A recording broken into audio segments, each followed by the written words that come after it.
რა არის დაბალი ენერგეტიკული ველი, დაბალი ვიბრაცია და მაღალი ენერგეტიკული ხარისხი და მაღალი ვიბრაცია, ეზოთერული და ასტროლოგიური ჭრილითაც, იმიტომ რომ ესენი ძალიან ახლოს არის ერთმანეთთან, ხო? ხდება ხოლმე ისიც, რომ ბჭყალებში მაღალი ვიბრაციული ადამიანი ხვდება დაბალი ვიბრაციული ადამიანის ენერგეტიკულ ველს და ან პირიქითაც არის ხოლმე რომ ეს რას ნიშნავს სინამდვილეში ისე არ მოდის მეგობრებო ჰაერიდან რომ უბრალოდ ვიღაცას ერქვას მაღალი ვიბრაცია და შეიძლება ძალიან ისე გვეჩვენებოდეს ადამიანი რაღაც ძალიან სულიერიც, ძალიან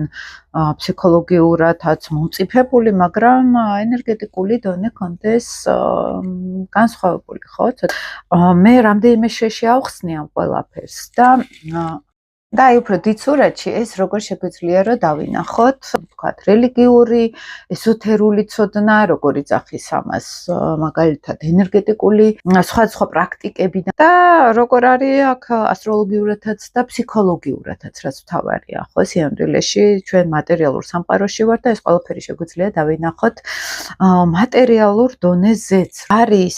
ადამიანის სულიერი ნაწილი და არის ადამიანის მატერიაში შემოსული ნაწილი. ეს სულიერი ნაწილი არის ბევრად უფრო მეტი ღვთიურ ენერგიას ვეძახით, სუფთა ენერგიას ვეძახით, რომ სულის რაღაც ფსიქიკის რაღაც ნაწილში ცხოვრობს